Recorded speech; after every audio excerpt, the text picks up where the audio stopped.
అయినప్పటికీ కూడా చాలా చక్కని సమయాన్ని దేవుడు నాకు ఇచ్చారు. అందరూ బట్టి దేవుణ్ణి మహింపరుస్తున్నా. మరి ముఖ్యంగా దైవజనులు చక్కగా మరి ఇక్కడ ఉన్నటువంటి దైవజనులందరికీ కూడా ప్రత్యేకమైనటువంటి వందనాలు మరి పేరు పేరున నేను తెలియజేస్తున్నాను. మరి దైవజనులు మరి అనిల్ కుమార్ అయ్య గారు వారికి ప్రత్యేకమైనటువంటి వందనాలు.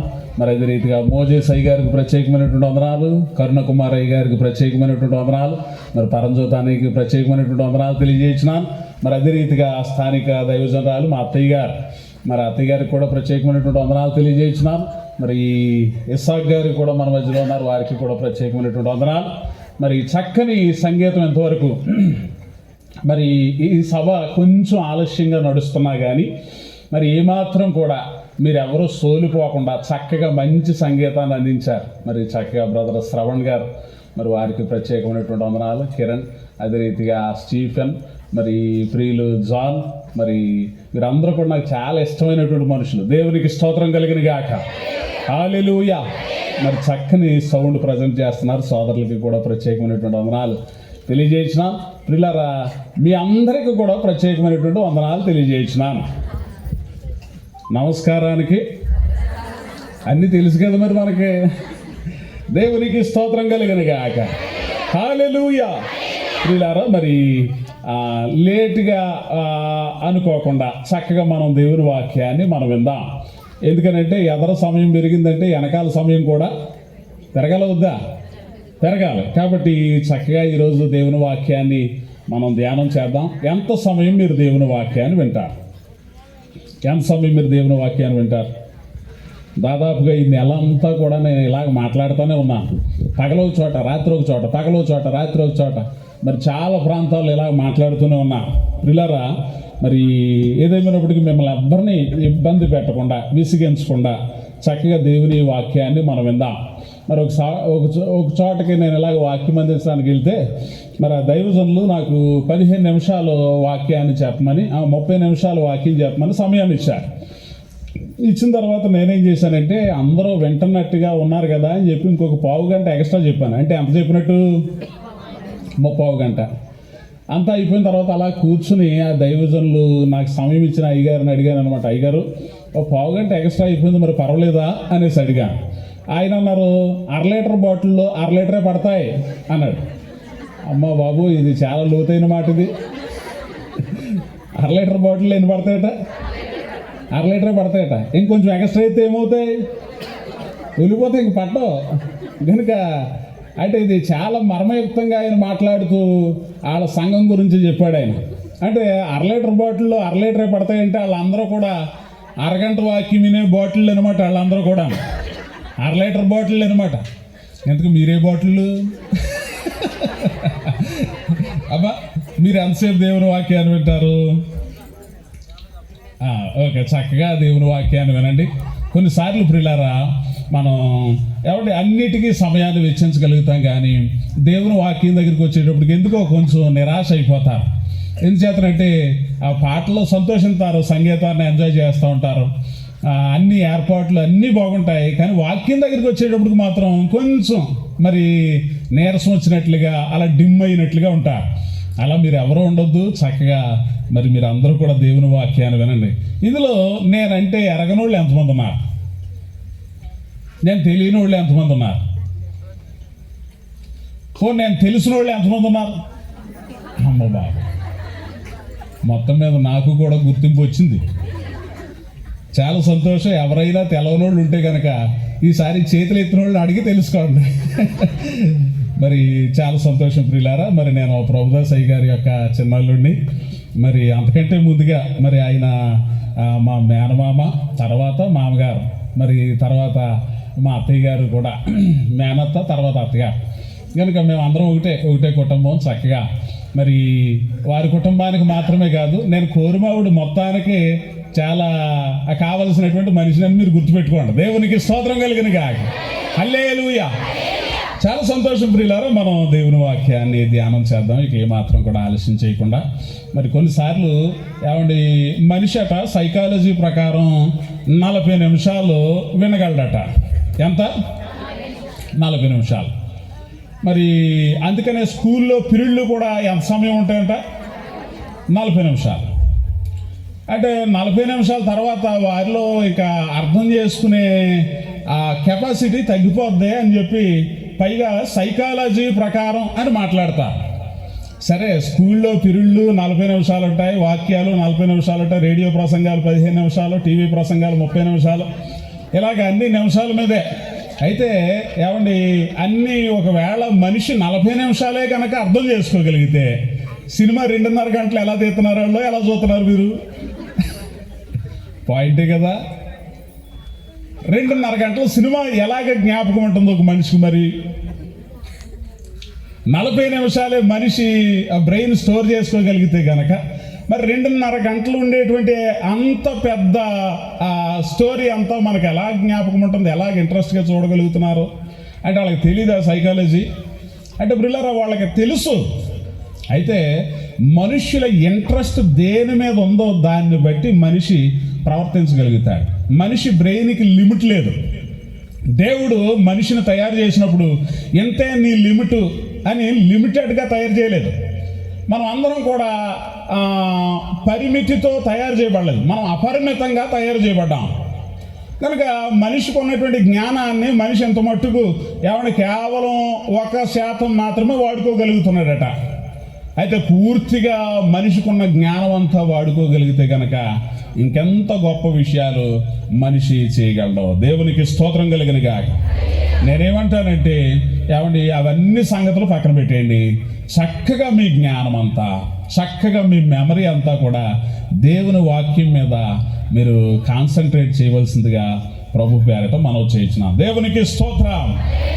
గలతీ పత్రిక 4వ అధ్యాయము 4వ వచనాన్ని మనం చదువుకుంటూ మన పాఠాన్ని ప్రారంభించుకుందాం. అయితే కాలము పరిపూర్ణమైనప్పుడు దేవుడు తన కుమారుని పంపెను. ఆయన స్త్రీ యందు పుట్టి మనము దత్తపుత్రులము కావలెనని ధర్మశాస్త్రమునకు లోబడి ఉన్న వారిని విమోచించుటకై ధర్మశాస్త్రమునకు లోబడిన వాడాయను. మరియు మీరు కుమారులై ఉన్నందున నాయనా తండ్రి అని మొర్రపెట్టు తన కుమారుని ఆత్మను దేవుడు మన హృదయములలోనికి పంపెను. దేవునికి స్తోత్రం కలిగిన గాక. ఇక్కడ మన వాక్యాన్ని మనం చూస్తూ ఉన్నాం. శ్రద్ధగా దేవుని వాక్యాన్ని వినండి. అయితే కాలము పరిపూర్ణమైనప్పుడు దేవుడు తన కుమారుని భూమి మీదకి పంపించాడు. ఏ కాలము పరిపూర్ణమైంది? ఏ కాలము పరిపూర్ణమైంది? ఇంకా ఏ కాలం ఉన్నది? బైబిల్ గ్రంథంలో నుండి మనం జాగ్రత్తగా ఆలోచన చేస్తూ మన పాఠంలో ముందుకు వెళ్ళిపోదాం. కాలము పరిపూర్ణమైనప్పుడు, పరిపూర్ణము అనగా ఫుల్ఫిల్మెంట్ అంటే అది ఇక అనుకున్నంత మట్టుకి జరిగింది అని అర్థం. ఫుల్నెస్, ఇంగ్లీష్లో ఫుల్నెస్, ఫుల్ఫిల్మెంట్ అని రాయబడ్డాయి. కాలము పరిపూర్ణమైనప్పుడు, కాలము అది చక్కగా ఆ పరిపూర్ణ స్థితికి చేరినప్పుడు దేవుడు తన కుమారుని పంపించాడట. అది ఏ కాలము అని మనం జాగ్రత్తగా ఆలోచన చేస్తుంటే ప్రియులారా, ధర్మశాస్త్రములో రాయబడినటువంటి విషయాలు నెరవేర్పు కాలం. యేసుక్రీస్తు ప్రభువారి గురించి చెప్పబడినటువంటి ప్రవచనాలన్నీ కూడా నెరవేరినటువంటి కాలము. ఉదాహరణకు మనం ఆలోచన చేస్తుంటే ప్రియులారా, ఆదికాండము 3వ అధ్యాయము 15వ వచనంలో రాయబడినటువంటి మాటలు నెరవేరినటువంటి కాలం ఇది.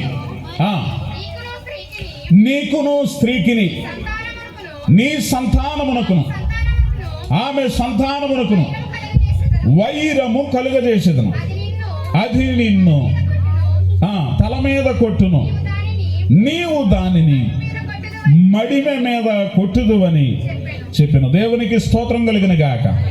ఈ మాట నెరవేరినటువంటి కాలం.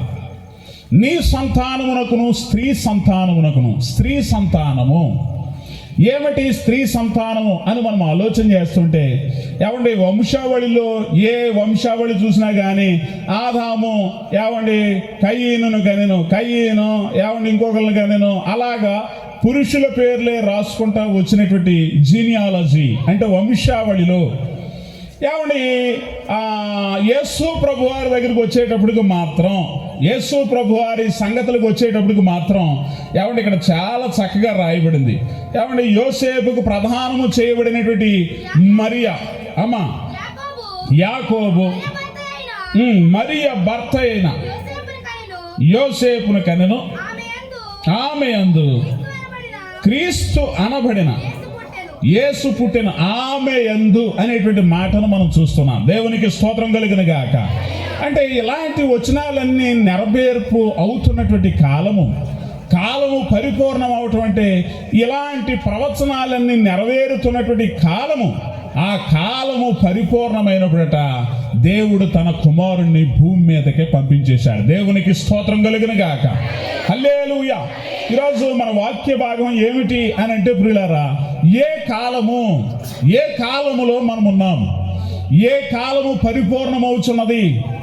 మనం కీర్తనల గ్రంథంలో నుండి ఆలోచన చేస్తుంటే 32వ కీర్తన 6వ వచనంలో మనం చూసినట్లయితే, కావున నీ దర్శన కాలమందు భక్తి గల వారందరూ నిన్ను ప్రార్థన చేయుదురు. దేవునికి స్తోత్రం కలుగును గాక. హల్లెలూయా.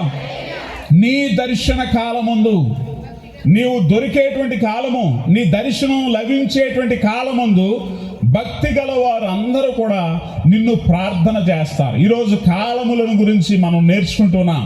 ఏమండి, ఉదాహరణగా మనకి ఎన్ని రకాల కాలాలు మనకు తెలుసు.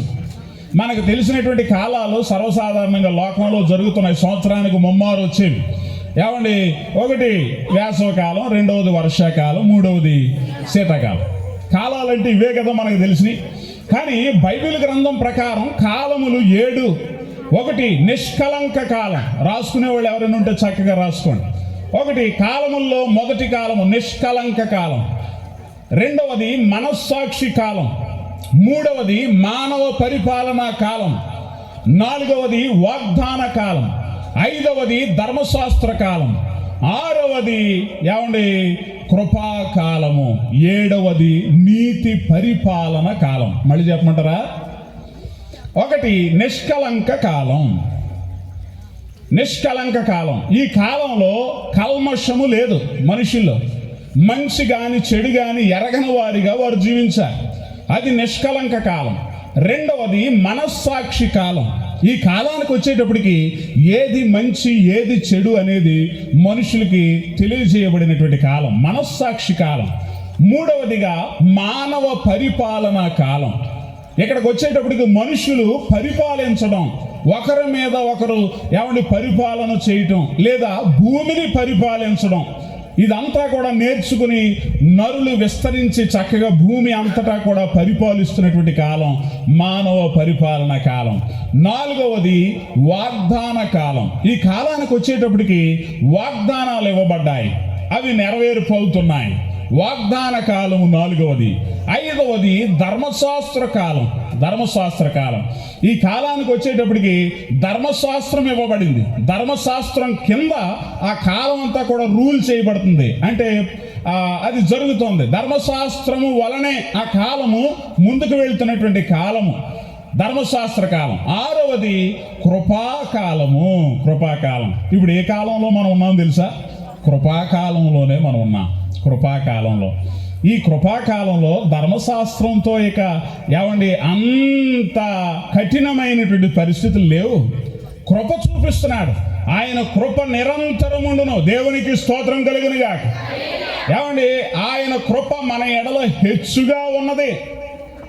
కృపాకాలములో మనం ఉన్నాం. అందుకనే ఇంకా దుర్మార్గులుగా లోకంలో చాలా మంది చలామణి అవుతున్నా కానీ దేవుడు చూచి చూడనట్టుగా ఏమండి ఆయన నెమ్మది వహిస్తున్నాడు. ఆయన సమాధానమును వహిస్తున్నాడు. ఆయన దీర్ఘశాంతమును వహిస్తున్నాడు. ఎందుకనగా ఇది కృపాకాలము. దీని తర్వాత మరొక కాలం ఉంది, అది చివరి కాలం. అది ఏంటో తెలుసా? నీతి పరిపాలన కాలం. దేవునికి స్తోత్రం కలుగును గాక. అప్పుడు పరిపాలించేది మనుషులు కాదు, అప్పుడు పరిపాలించేది రాజ్యాలు కాదు, అప్పుడు పరిపాలించేది రాజులు కాదు, అప్పుడు పరిపాలించేది ఎవడు? ప్రధానమంత్రులు కాదు, ఇక ఎవ్వరు కాదు, జ్ఞానవంతులు కాదు, చదువుకున్న వాళ్ళు కాదు, లేకపోతే దేశానికి ఒక రాజు కాదు. నీతి పరిపాలన కాలంలో ప్రతి మనుష్యులను కూడా దేవుడే పరిపాలిస్తాడు. ఆ నీతి పరిపాలన కాలం ఎలా ఉంటుందో తెలుసా? న్యాయము, ధర్మము, నీతి, పరిశుద్ధత. ఏమండి? అబద్ధం ఉండదు, దొంగతనం ఉండదు, ఏమండి? వ్యభిచారం ఉండదు, మోసం ఉండదు, అవినీతి ఉండదు, అక్రమం ఉండదు. ఇంకా చెప్పాలంటే ఏడుపు, కన్నీళ్లు కూడా అందులో ఉండవట. దేవునికి స్తోత్రం కలిగిన గాక. హల్లెలూయా. ఏమండి? ఒకదానిని ఒకటి తినే జంతువులు ఉండవు, పోరాటం ఉండదు. ఏమండి? యోబు చెప్తున్నట్టుగా ఈ కాలం అయితే గనక భూమి మీద నరుల కాలము, యుద్ధ కాలము కాదా? యుద్ధ కాలము కాదా? అయితే నీతి పరిపాలన కాలం వచ్చేటప్పటికండి అందులో యుద్ధాలు ఉండవు. నెమ్మది, సమాధానము, ప్రశాంతత. ప్రతి మనుష్యులు కూడా ఏమండి? నీతి చేత పరిశుద్ధత చేత వారు జీవిస్తూ ఉంటారు. అక్కడ దొంగలు ఉండరు, కన్నము వేయరు. అక్కడ అపవిత్రతకు ఏమాత్రము కూడా చోటు ఉండదు. అలాంటి కాలము, 1000 ఏండ్ల నీతి పరిపాలన ప్రభు తీసుకుని రాబోతున్నాడు. దేవునికి స్తోత్రం కలుగును గాక. హల్లెలూయా. ఎన్ని కాలాలు మనం విన్నాం? 7 కాలాలు. 1 నిష్కలంక కాలము, 2వది మనస్సాక్షి కాలము, 3వది మానవ పరిపాలన కాలము, 4వది వాగ్దాన కాలము, 5వది ధర్మశాస్త్ర కాలము, 6వది కృపా కాలము, 7వది నీతి పరిపాలన కాలం. ఇప్పుడు మనం ఆదాము మొదలుకొని ఎప్పటి వరకు బ్రతికి ఉన్న ప్రతి మనిషి కూడా ఈ నీతి పరిపాలన కొరకే మనం ఎదురు చూస్తున్నాం. దేవునికి స్తోత్రం కలిగిన గాక. యేసుక్రీస్తు ప్రభువారు భూమి మీదకు వచ్చినటువంటి కారణం కూడా ఇదే. పాపముతో నిండిపోయినటువంటి మనుషులను, ఏమండి? పాపముతో కొట్టిమిట్లాడుతున్నటువంటి ప్రతి మనుష్యులను కూడా ఆయన నీతి చేత ఏలటానికి యోబు గ్రంథము 14వ అధ్యాయము 4వ వచనాన్ని ఒకసారి మనం చూసినట్లయితే, యోబు గ్రంథము 14వ అధ్యాయము 4వ వచనం, పాప సహితునిలో నుండి పాపరహితుడు పుట్టగలిగిన ఎంత మేలు. దేవునికి స్తోత్రం కలిగిన గాక. పాప సహితుడు ఎవరు? పాపరహితుడు ఎవరు? పాప సహితుడు అనగా పాపం కలిగినటువంటి మనిషి. ఈ పాపం కలిగినటువంటి మనిషిలో నుండి యోబు గ్రంథం 14వ అధ్యాయం 4వ వచనం అమ్మ. పాప సహితుడు అనగా మనిషి. ఈ మనిషి పుట్టుకతోనే పాపిగా ఉన్నాడు. చాలా మంది అంటారు, ఏమండి నాలో ఏ పాపం ఉందండి, ఎందుకు బలవంతంగా నేను పాపిని అని నా చేత ఒప్పింపజేస్తున్నారు, ఎందుకు ఏ విషయంలో నేను పాపం చేశాను అని అడగొచ్చు చాలా మంది. పుట్టినటువంటి ప్రతి మనిషి కూడా అసలు మన పూర్వీకుల నుండి ఆ పాపపు బీజము వలనే మనం ఈ లోకంలో ఉన్నాం. పాపం వలనే 51వ కీర్తనలో దావీదు కూడా చెప్తూ ఉంటాడు, ఏమండి? పాపములోనే నా తల్లి నన్ను, 51వ కీర్తన 5వ వచనంలో మనం చూస్తూ ఉంటాం, పాపములోనే నా తల్లి నన్ను గర్భమున ధరించెను, పాపములో పుట్టిన వాడును అని మాట్లాడుతున్నాడు. దేవునికి స్తోత్రం కలిగిన గాక. హల్లెలూయా. అంటే రోమాపత్రిక 5వ అధ్యాయం 12వ వచనంలో కూడా మనం చూసినట్లయితే, ఒక మనుషుని ద్వారా పాపము ఈ లోకములోనికి ప్రవేశించింది. ఆ మనిషి పేరు ఆదాము. అసలు పాపం అంటే ఏమిటి? పాపం అంటే ఏమిటి? అజ్ఞాతిక్రమమే పాపము. 1 యోహాను పత్రిక, ఏమండి? అందులో మనం చూసినట్లయితే 5వ అధ్యాయం 17వ వచనంలో మనం చూడొచ్చు. ఏమండి? అక్కడ చూసినట్లయితే సకల దుర్నీతియు పాపము అయితే మరణకరము కాని పాపము కలదు అని మనం ఆలోచన చేస్తూ ఉంటే ప్రియులారా, ఈ విషయాలన్నీ కూడా ప్రతి మనిషి కూడా పాపి అని దేవుని వాక్యాలు చెప్తున్నాయి. ఏమంటే పుట్టినటువంటి ప్రతి మనిషి కూడా పాపము ద్వారా ఈ లోకానికి వచ్చాడు. ఉదాహరణగా చెప్పాలంటే, ఏమండి, ఈ లోకంలో ఎవరూ పాపాత్ములు లేకపోతే ఈ వ్యవస్థలు ఎందుకు? ఉదాహరణకు చెప్పాలంటే, ఇప్పుడంటే ఫ్రీ బస్సులు వచ్చినాయి, కానీ ఫ్రీ బస్సులు గొడవ పక్కన పెడితే మనం టికెట్ అనేటువంటి వ్యవస్థ ఎందుకు ఉంది? అందరూ నీతిమంతులైతే ఏమండి బస్సులో ఒక ఇంత డబ్బులు వేసే బాక్స్ లాంటిది పెట్టి మీరు రాజమండ్రి వెళ్తే రాజమండ్రికి ఎంత ఖర్చు అవుతుందో అంత ఖర్చు దీంట్లో వేసేయండి. కండక్టర్ ఉండడక, టికెట్లు కొట్టేవాళ్ళు ఉండరక, మీరు ఒకవేళ నిడదవోలు వెళ్ళాల్సి ఉంటే నిడదవోలుకి సరిపడినటువంటి డబ్బులు దీంట్లో వేసేయండి. మిమ్మల్ని ఎవరినై చూడరేక, ఎంత వేసారో కూడా మిమ్మల్ని ఎవరు పట్టించుకోరు. కానీ మీరు మాత్రం న్యాయంగా ఎంత వేయాలో అంతా వెయ్యండి. మీ మీద సీసీ కెమెరాలు లేవు, మిమ్మల్ని చూసేవాళ్ళు లేరు, మిమ్మల్ని ప్రశ్నించేవాళ్ళు లేరు అని అంటే డబ్బా ఫుల్ అవుద్దా ఎంతకన్నా?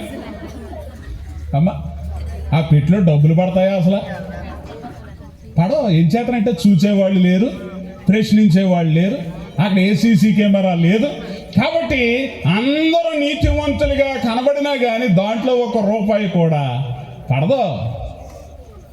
అంటే మనకు అర్థమైపోతుంది వారి క్రియల వలన వారందరూ కూడా మోసము చేసేటువంటి మనుషులు అని వారికి వారే తెలియజేసుకుంటున్నారు. కాబట్టి ఈ లోకంలో ప్రతి వ్యవస్థ కూడా పెట్టబడ్డాయి. పోలీస్ స్టేషన్లు ఎందుకున్నాయి? అధికారులు ఎందుకున్నారు? మనకంటే సేవల నయం, మిడతల నయం. వాటికి రాజు లేడట, వాటికి మంత్రి లేడట.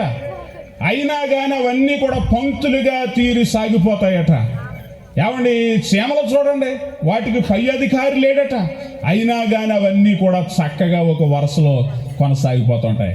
కానీ మనిషి మాత్రం చీమ కంటే పెద్ద తలకాయే మనకు ఉంది కదా, చీమ కంటే పెద్ద జ్ఞానమే మనకు ఉంది కదా. అయినా కానీ మనిషి ఏం చేస్తాడంటే ఎవ్వరూ చూడకపోతే, లేకపోతే ఎవరో మనల్ని క్రమపరిచేవాళ్ళు లేకపోతే ఇష్టానుసారంగా ప్రవర్తిస్తూ ఉంటారు. ఆజ్ఞను దాటి ప్రవర్తిస్తూ ఉంటాడు. ఏది వద్దంటున్నామో అది చేస్తాడు. అలా వద్దన్నది చేయటమే కదా పాపం అంటే. ఆజ్ఞాతిక్రమమే పాపం.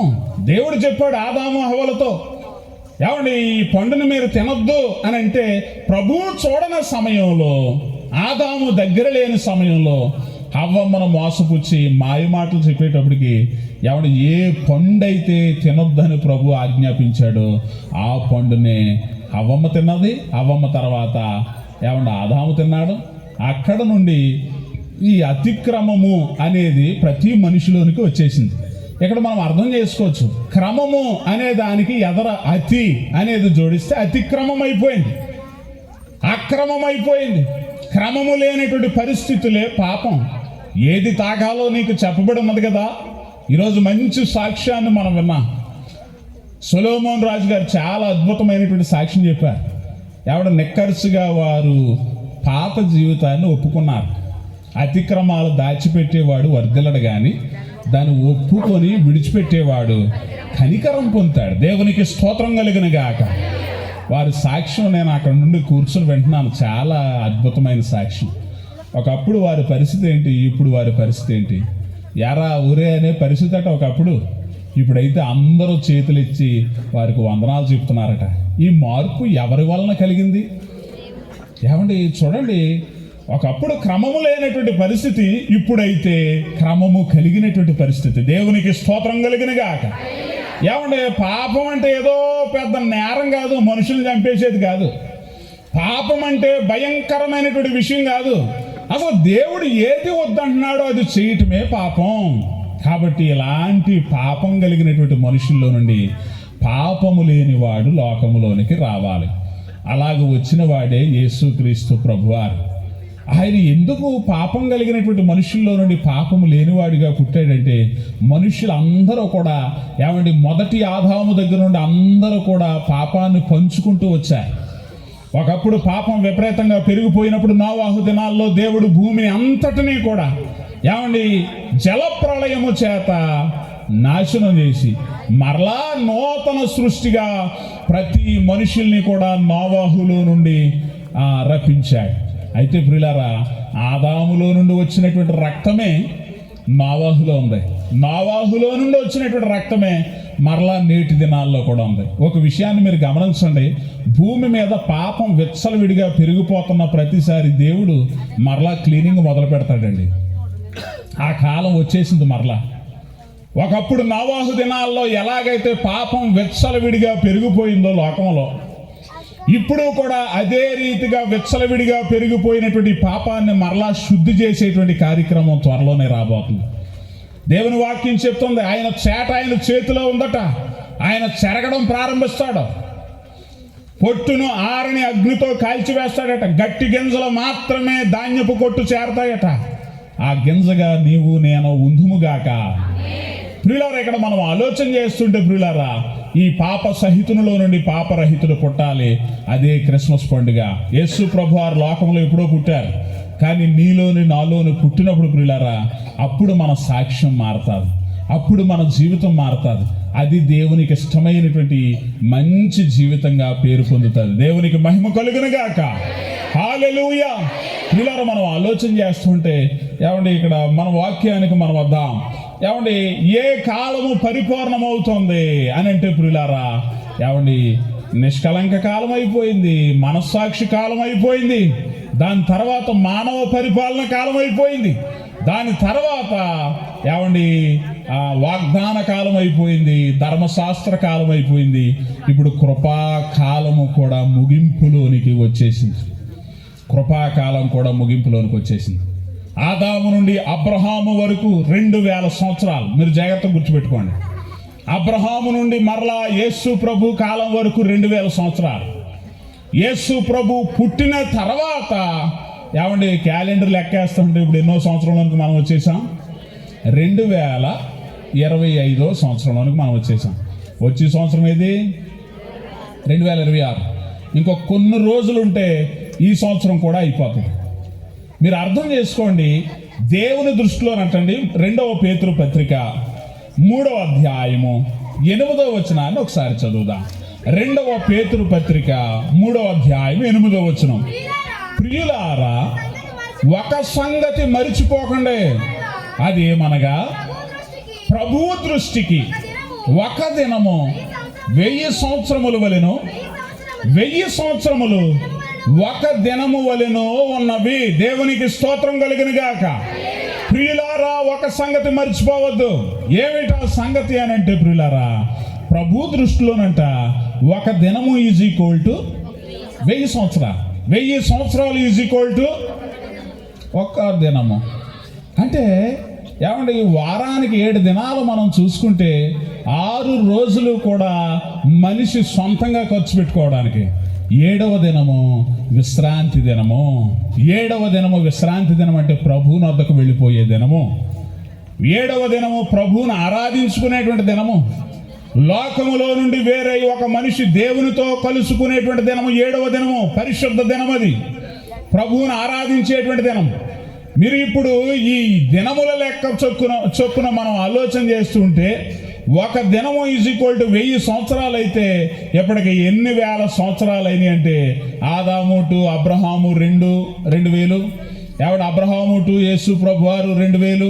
ఇప్పుడు యేసు ప్రభువారు పుట్టిన తర్వాత నుండి క్రీస్తు శకముగా ప్రారంభించి, క్రీస్తు శకం ఎన్నో సంవత్సరం ఇది చెప్పాలి అందరూ కూడా. ఇది ఎన్నో సంవత్సరం అమ్మా? 2025. అంటే ఇప్పటికే 6025 సంవత్సరాలు అయిపోతున్నట్టే లెక్క ప్రకారం. 6025 సంవత్సరాలు అంటే 6000 సంవత్సరాలు అంటే 6 దినాలు కంప్లీట్ అయిపోయాయి. ఈ పైనున్న 25 సంవత్సరాలు దేంట్లో తెలుసా?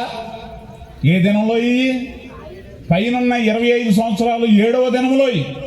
ఈ 7వ దినము విశ్రాంతి దినం అయితే, ప్రభువుని వద్దకు వెళ్ళిపోయేటువంటి దినం అయితే, ఏ దినమున ప్రభు బోర వినబడతాదో, ఏ దినమున ప్రభు రాకడ వస్తాదో, ఏ సమయమున సంఘం ఎత్తబడతాదో మీరే జాగ్రత్తగా గుర్తుంచుకోవాలి, సిద్ధపడాలి. ఆయన రాకడ బహు సమీపంగా ఉంది. ఆయన కాలం అయిపోయింది, కాలం పరిపూర్ణమైపోయింది. కాలం పరిపూర్ణమైపోయినటువంటి ఈ సందర్భంలో ప్రభు తన కుమారుడిని పంపించాడు. ఆయన భూమి మీదకి వచ్చి 33.5 సంవత్సరాలు ఈ లోకంలో బ్రతికి బేదలను కనికరించి, గుడ్డివారి కన్నులు తెరిచి, కుంటి వాళ్ళను బాగు చేసి, స్వస్థతనిచ్చి, పరలోక రాజ్యానికి మార్గం ఇది అని బోధించి ఆయన మరలా పరలోక రాజ్యానికి వెళ్ళిపోయి మన కొరకు సిద్ధపరుస్తున్నాడు స్థలం. ఆ స్థలంలో మనం ఉండేటట్టుగా, ఆయనతో పాటు మనం ఉండేటట్టుగా ఆయన స్థలాన్ని సిద్ధపరుస్తున్నాడు. ఆ స్థలంలోనికి నువ్వు వెళ్ళిపోతావు. 7వ దినములో నీవు ఉన్నావు. దేవునికి స్తోత్రం కలిగిన గాక. హల్లెలూయా. ఇంకా ఎంతమంది ఇక్కడ బాప్తిసం పొందలేదు? అమ్మ, ఎంతమంది బాప్తిసం పొందలేదు? పోనీ ఎంతమంది బాప్తిసం పొందారు చేయొద్దని? ఇప్పుడు పొందలేని వాళ్ళు ఎవరో కనబడిపోయింది కదా మీకు. అమ్మా, పొందిన వాళ్ళు ఎవరో చెప్తే పొందలేని వాళ్ళు ఎవరో తెలిసిపోద్ది. ఇప్పుడు పొందలేని వాళ్ళందరికీ ఒక ప్రశ్న. ప్రభు ఒకవేళ ఆయన రాకడ తటస్థిస్తే, సంఘం ఎత్తబడిపోతే, లేదా ఒకవేళ ఈ రాత్రికి మన ప్రాణం పోతే నీవెక్కడికి వెళ్తావు? కొంతమంది చాలా జ్ఞానవంతులు సిలువలో దొంగోడిని జ్ఞాపకం చేసుకుంటారు. సిలువలో దొంగగా బాప్తీసం ఉందా? ఏమండి, ఆయన్నే నేడు నీవు నాతో పాటు పరదైసులో ఉందువు కదా అని ప్రభు మాట్లాడాడు కదా. అది దొంగోడికి నీదిగా కదమ్మా. దొంగోడికి ఇక బాప్తీసం పొందే అవకాశం లేదు. సిలువలో ఉన్నాడు, అప్పుడు మారు మనసు వచ్చింది. పక్కన ప్రభు ఉన్నాడు. ఏమండి, నీవు ఇప్పుడు సిలువ మీద లేవు, నువ్వు ఫ్రీగానే ఉన్నావు. కాబట్టి నీ కోసం బాప్తీసం అనేది ఒకటి సిద్ధపరచబడింది. దాన్ని నువ్వు పొందుకుంటే నువ్వు రక్షించబడతావు. దేవునికి స్తోత్రం కలిగిన గాక. హల్లెలూయా.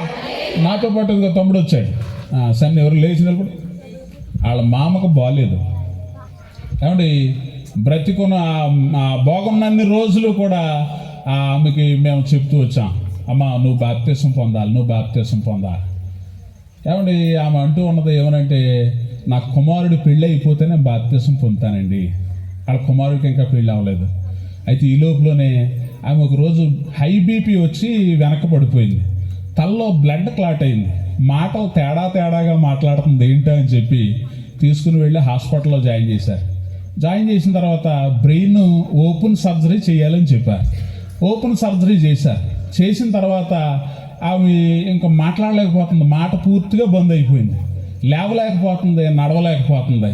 అయితే ప్రియులారా, వెళ్ళిన వాళ్ళు అందరూ కూడా పలకరిస్తూ ఉంటే ఆమెకి కొంచెం జ్ఞాపకాలు చేంజ్ చేస్తుందంటే ఏడవటం మొదలుపెట్టింది.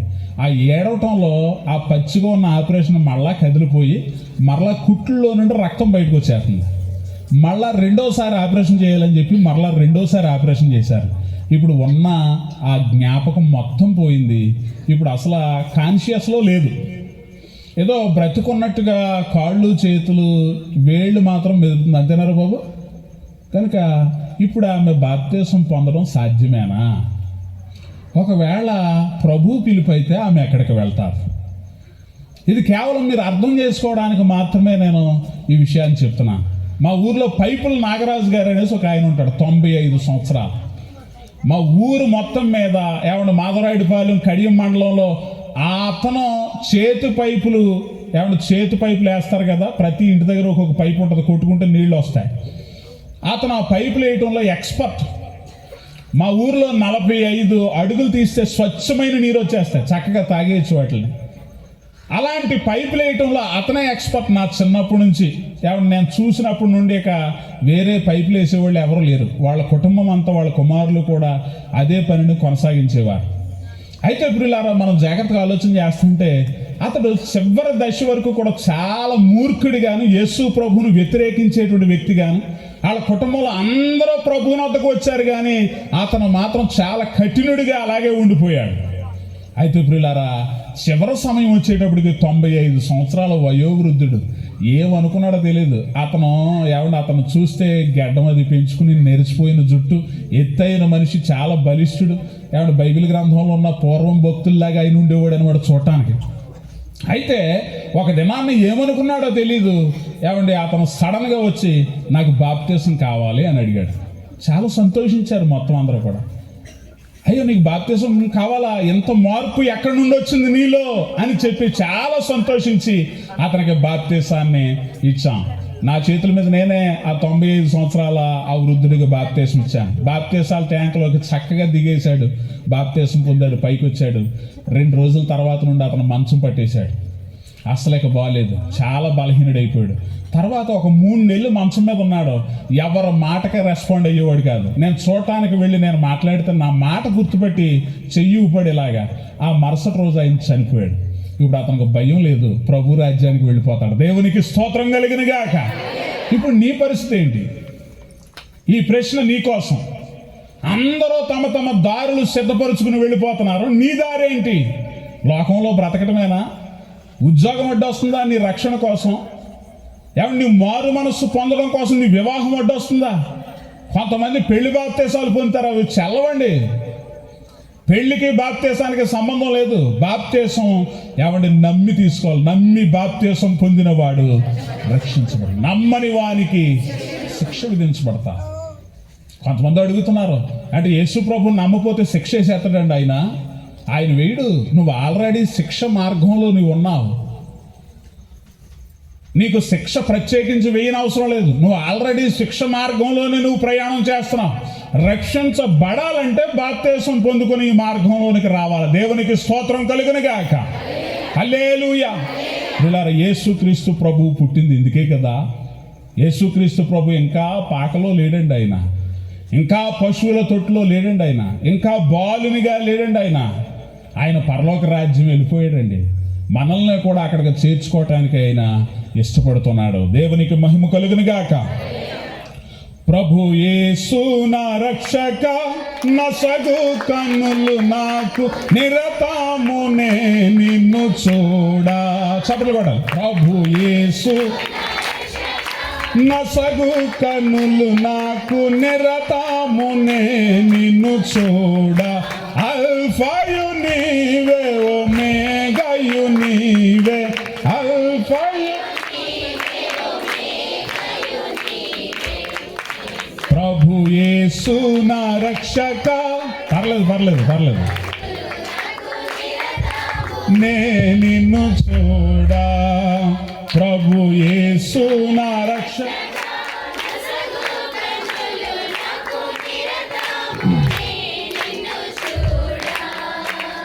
హల్లెలూయా. మరి ప్రియులారా, మనం ఆలోచన చేస్తుంటే ఏం పర్లేదు, నేను పెద్ద పాటలు ఏం పాడినా కంగారు పడుతుంటారు, పర్లేదు. అయితే ఇక్కడ వాక్యాలను మనం ఆలోచన చేస్తుంటే అపోస్తుల కార్యాల గ్రంథం 17వ అధ్యాయం 30వ వచనం, కొంచెం వేగంగా వెళ్ళడానికి ఇష్టపడుతున్నా.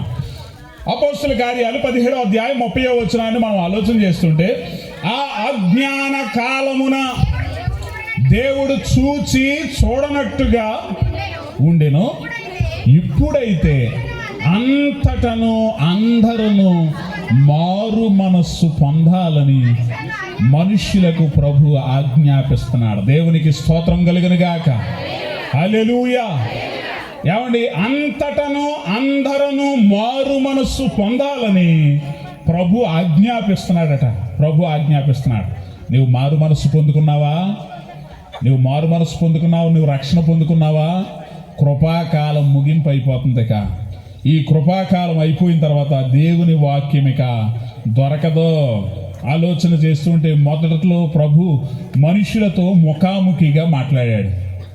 తర్వాత రెండవదిగా ఆయన ప్రవక్తలను పంపించి మనుషులతో మాట్లాడాడు. పెందలకడనే పంపించాడట ప్రవక్తలను. కానీ వారి మాట వారు అంగీకరించలేదని ఇర్మియా గ్రంథములో 25వ అధ్యాయము 6వ వచనంలో మనం ఈ విషయాన్ని చూస్తాం. ఆయన పెందలకడనే ప్రవక్తలను పంపించాడట, కానీ మనుషులు వారి మాటను లక్ష్య పెట్టలేదు. ఏమండి, మొదటిలో ప్రభు నేరుగా మాట్లాడాడు. రెండవ మార్గం ఎలాగ మాట్లాడాడండి అమ్మ? మొదట ఎలా మాట్లాడాడు? చెప్పాలి, అందరూ చెప్పాలి. మొదట ముఖాముఖిగా ప్రభు మాట్లాడాడు. ప్రతి చల్లపూట దేవుడే నేరుగా వచ్చేసి మనుషులతో మాట్లాడేవాడు. ఆదాము అవ్వలతో ప్రతి చల్లపూట మాట్లాడేవాడట ప్రభు. రెండవదిగా ప్రవక్తల ద్వారా మాట్లాడాడు, కానీ ప్రవక్తల మాటకి ఎవరో కూడా చెవి ఒగ్గలేదు. మూడవదిగా ఏమండి, యేసు ప్రభువునే దేవుడు భూమి మీదకి పంపించారు, తండ్రి అయినటువంటి ప్రభు. అయితే యేసు ప్రభువుని కూడా నిరాకరించారు. ఏమండి, యేసు ప్రభువుని కూడా నమ్మలేదు, ఎప్పటికే నమ్మటం లేదు. అయితే యేసు ప్రభు తర్వాత మరలా పరిశుద్ధాత్మను ప్రభు ఈ లోకానికి పంపించాడు. ఆయన ఆదరణకర్తగా ఉండి దూరముగా కాదు, ఏమండి ఆయన ఒక వ్యక్తిగా కాదు, ఆయన ఒక ప్రవక్తగా కాదు, ఎప్పుడో ఏమండి ప్రతి చల్లపూట వచ్చి మనుషులను లిమిటెడ్గా మాట్లాడి వెళ్ళిపోయే పరిస్థితులు కాదు. ఇప్పుడు పరిశుద్ధాత్ముడు ప్రతి మనిషిలోనూ జీవిస్తూ ఈ మనిషిలో నుండే ఈ మనిషికి బోధిస్తున్నాడట. దేవునికి స్తోత్రం కలిగినగా. ఇప్పుడు పరిశుద్ధాత్మ మాటలను కూడా వ్యర్థపరుస్తున్నారు. పరిశుద్ధాత్ముడు ఎలాగ మాట్లాడుతున్నాడు? దేవుని వాక్యం ద్వారానే. ఈ రాత్రికాల సమయంలో ఈ వాక్యం వింటున్నావు కదా, ఈ వాక్యమే పరిశుద్ధాత్ముడు నీకు వినిపిస్తున్నాడు. ఈ మాటలను కూడా పెడచెవిని పెడుతున్నారట నేటి దినాల్లో. అయిపోతుంది, కాలం అయిపోతుంది. కనుక ప్రియులారా, నిష్కలంక కాలం అయిపోయింది, మనస్సాక్షి కాలం అయిపోయింది, ఇలాగ అన్ని కాలాలు అయిపోయినాయి. కృపాకాలం కూడా ముగింపులోనికి వచ్చేసింది. దీని తర్వాత నీతి పరిపాలనా కాలమే. దేవునికి స్తోత్రం కలిగినగా. ఇప్పుడు ఇలారా మనం ఇంకొంచెం ముందుకు వెళ్తూ ఉంటే ఒక 2-3 కాలములను మీకు జ్ఞాపకం చేసి నేను వాక్యాన్ని ముగించడానికి ఇష్టపడుతున్నాను. యెషయా గ్రంథము 55వ అధ్యాయము. యెషయా గ్రంథము 55వ అధ్యాయము, అందులో నుండి 6వ వచనాన్ని మనం చదువుకుంటుంటే, యెహోవా మీకు దొరుకు కాలమునందు ఆయనను వెదకుడి, ఆయన సమీపములో ఉండగా ఆయనను వేడుకొనుడి. దేవునికి స్తోత్రం కలుగునుగాక. యెహోవా మీకు దొరికే కాలంలో ఆయన వెతకండి, ఆయన సమీపంలో ఉండగానే ఆయన్ని వేడుకోండి. ఎందుకనంటే ఆయన దూరముగా ఉండేటువంటి కాలం కూడా రాబోతుందిక. ఆయన దొరకనటువంటి కాలము కూడా ఒకటి రాబోతుంది. ఇప్పుడు దేవుని వాక్యాలని వింటున్నావు కదా, ఇప్పుడు వింటున్నటువంటి ఈ వాక్యము నీ జీవితంలో మరలా వింటావో లేదో తెలియదు. ఇప్పుడు వింటున్నటువంటి ఈ ప్రత్యేకమైనటువంటి వర్తమానం మరలా నీ జీవితంలో చూస్తావో లేదో కూడా తెలీదు. కాబట్టి ఇదే చివరి సువార్తమానమేమో నీకు, ఇదే చివరి గాస్పల్ ఏమో నీకు.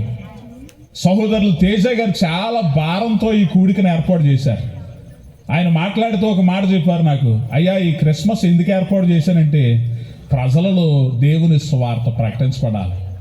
కడవరి కాలానికి వచ్చేసాం కదా, అందరికీ సువార్త అందించబడాలి, అందరూ కూడా ప్రభు మాట ఒప్పుకోవాలి, అందుకని ఈ ప్రయాస అండి అని చెప్పారు. నేను చాలా ఆశ్చర్యపోయాను, చాలా చక్కగా. ఈ కృతజ్ఞత క్రిస్మస్ కూడిక, కృతజ్ఞత ఇంకొక రకంగా కూడా చెప్పొచ్చు. కానీ ప్రియులారా, ఇలాగ క్రిస్మస్ వేడుక ఏర్పాటు చేసి కృతజ్ఞత చెల్లించడం దేవునికి ఇదొక ప్రత్యేకమైనటువంటి విధానం. ప్రభు వారి కుటుంబాన్ని దీవించునుగాక. ఇంత ప్రయాసపడి ఈ వాక్యాన్ని అందించడానికి చక్కగా ప్రియులారా ఈ కృతజ్ఞత క్రిస్మస్ వేడుకను ఏర్పాటు చేశారు. ఇది మామూలు విషయం కాదు. ఎందుకని అని అంటే ప్రియులారా, వారిలో ఉన్నటువంటి భారం చాలా గొప్పదే. అందరికీ దేవుని వార్త అందించబడాలి.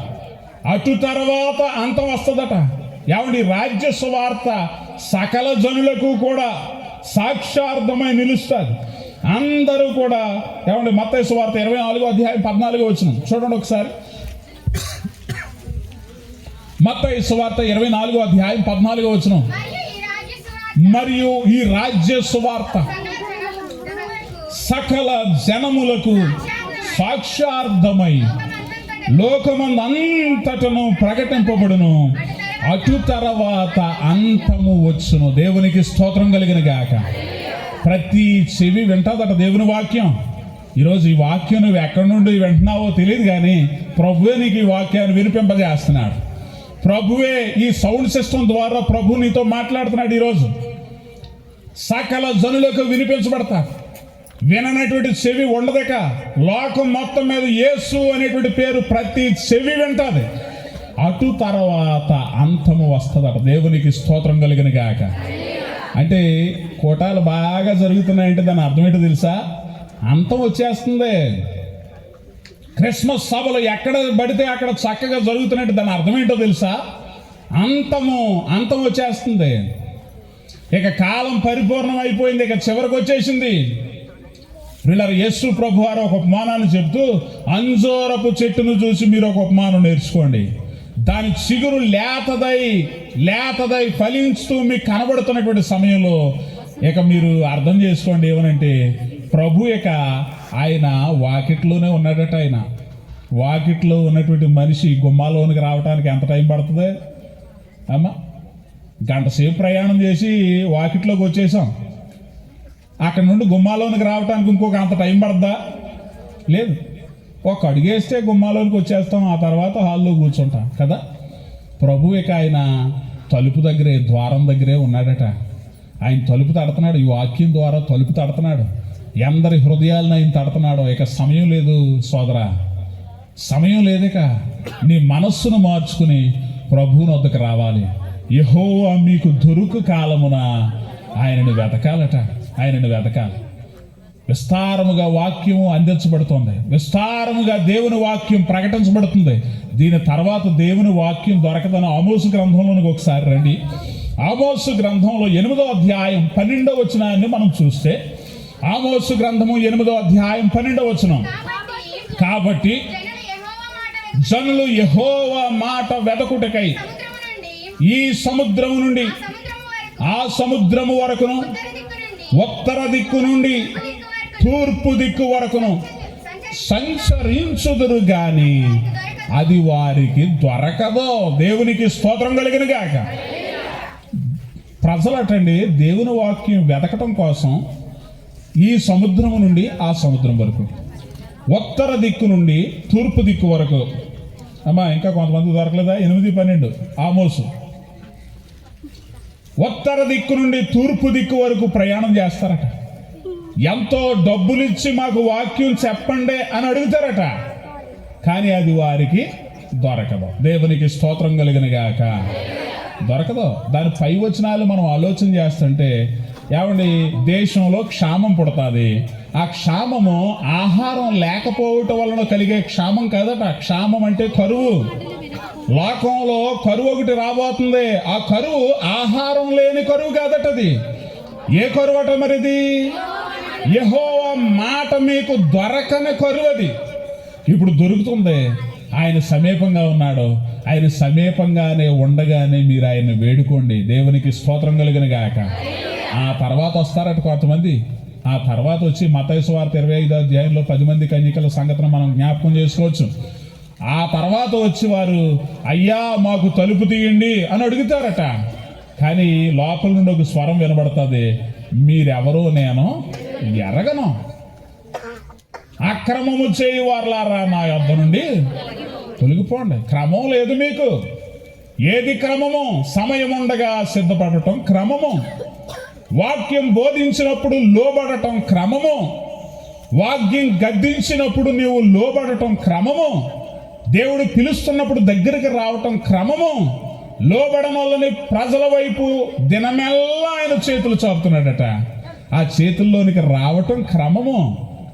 ఈ క్రమం లేకపోతే అక్రమము చేయువారలారా నా యొద్ద నుండి తొలగిపోండి. ఆయన నుండి వేరైపోతే మనం ఎక్కడికి వెళ్ళిపోతాం? ఇక క్షేమం ఆయన, సంతోషం ఆయన, నెమ్మది ఆయన, సమాధానం ఆయన, నీతి ఆయన, పరిశుద్ధత ఆయన, పరలోకం ఆయన, నిత్య జీవం ఆయన. కనుక ఆయన్ని విడిచిపెడితే మనం ఎక్కడికి వెళ్ళిపోతాం? కనుక ప్రియులారా, ఏంటి డిస్టర్బ్ అవుతున్నారేంటి? చక్కగా దేవుని వాక్యాన్ని వినండి. హల్లెలూయా, హల్లెలూయా.